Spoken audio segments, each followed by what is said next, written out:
ஹர ஹர சங்கர ஜய ஜய சங்கர ஹர ஹர சங்கர ஜய ஜய. திருவண்ணாமலை கிரிவலம் செய்வதால் மகா புண்ணியம் கிடைக்கும், பாவங்கள் தீரும், வாழ்க்கையில் முன்னேற்றம் கிடைக்கும், கேட்ட வரங்கள் கிடைக்கும் என்பது அனைவருக்கும் தெரியும். இவைகள் பொதுவாக ஆன்மீக அன்பர்களால் சொல்லப்படும் பலன்கள். இது தவிர கிரிவலம் செல்பவர்களுக்கு வேறு என்ன நன்மைகள் கிடைக்கும்? திருவண்ணாமலையில் கிரிவலம் சென்றால் எந்த மாதிரி அனுபவம் கிடைக்கும்? சிவபெருமான் அவர்களுக்கு எப்படி அருள் தருவார் என்பதை நிஜத்தில் நடந்த சம்பவத்தின் மூலமாக தன்னுடைய அடியவர்களுக்கு விளக்கி கூறியுள்ளார். ரமண மகரிஷி திருவண்ணாமலையில் கிரிவலம் சென்றால், அதுவும் பௌர்ணமி கிரிவலம் சென்றால் பலவிதமான நன்மைகள் கிடைக்கும், முக்தி கிடைக்கும், வாழ்க்கையில் முன்னேற்றம் கிடைக்கும் என எத்தனையோ விதமான விஷயங்கள் சொல்லப்படுகின்றன.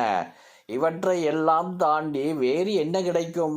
திருவண்ணாமலையில் கிரிவலம் சென்றால் துன்பம் தீரும் என்பதற்கு ஏதாவது ஆதாரம் உண்டா என கேட்பார்கள் பலரும் இருக்கின்றார்கள். அவர்களுக்காக பகவான் ரமண மகரிஷி சொன்ன அற்புதமான தகவலை இங்கு தெரிந்து கொள்ளலாம். 2 கால்களும் உணர்விழந்து தொங்கிப்போன ஒரு பெரியவர் கவட்டுக்கட்டைகளின் உதவியுடன் நொண்டி நொண்டி கிரிவலம் வந்து கொண்டிருந்தார். அவர் அதுபோல் அடிக்கடி கிரிவலம் வருவது உண்டு. ஆனால் இந்த முறை வழக்கமான உற்சாகமின்றி மிகுந்த சோர்வுடன் கலக்கத்துடன் அந்த மாற்றுத்திறனாளி மலையை சுற்றி வந்து கொண்டிருந்தார்.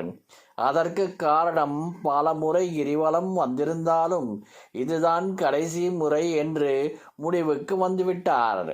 கால்கள் தொய்விட்ட தான் தன் குடும்பத்துக்கு பாரமாக இருந்து வருவதாக அவருக்கு தோன்றியது.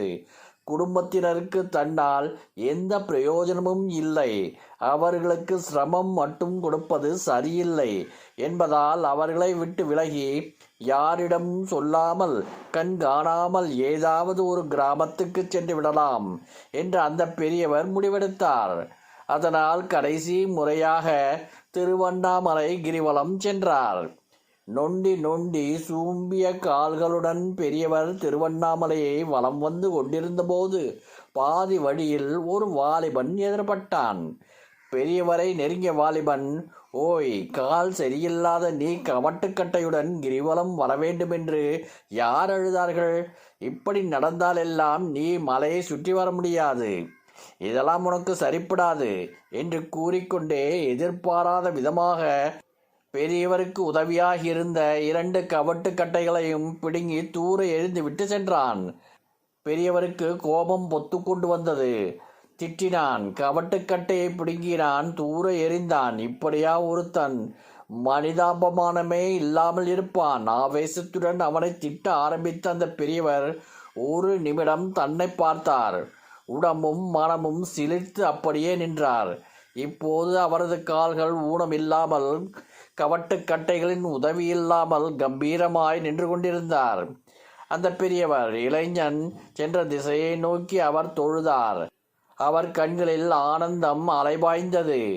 அதன் பிறகு திருவண்ணாமலையை விட்டு அந்த பெரியவர் எங்குமே செல்லவில்லை. இந்த உண்மை சம்பவத்தை பக்தர்கள் பலரிடமும் சொல்லியிருக்க பகவான் ரமண மகரிஷி விருபாட்சி குகையில் ரமண மகரிஷி இருந்தபோது நடந்த சம்பவம் இது. அந்த பெரியவர் அதன் பிறகு பல்லாண்டுகள் அதே திருவண்ணாமலையில் வாழ்ந்து மறைந்தார் என்று சொல்லப்படுகிறது. அண்ணாமலையை சுற்றி வந்தால் என்ன பலன் கிடைக்கும் என்பதை உணர்த்தவே ரமண மகரிஷி இந்த சம்பவத்தை உதாரணமாக கூறுவதுண்டு. கடவுள் அனைத்து நன்மைகளையும் செய்துவிட்டு தான் செய்தோம் என்று என்றைக்காவது சொல்லியிருக்கின்றாரா?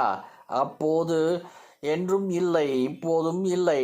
அண்ணாமலையாரின் சன்னதி முன்னால் நின்றால் உங்களுக்கு என்ன கிடைக்க வேண்டுமோ அதையெல்லாம் உடனே தருவார் ஈசன். இந்த அனுபவத்தை உணர்ந்தவர்கள் 1000 பேர் இன்றும் உண்டு. அதனால் தான் திருவண்ணாமலையில் கிரிவலம் செல்வதற்கு என்றே பல 1000 பேர் வந்து செல்கிறார்கள். ஈசனே திருவண்ணாமலையாய் இருக்க அவர் மடியில் நாம் தவழ்ந்துதான் கிரிவலம். அதனால் தான் இத்தனை நன்மைகள் ஏற்படுகின்றது. ஹர ஹர சங்கர ஜய ஜய சங்கர ஹர ஹர சங்கர ஜய ஜய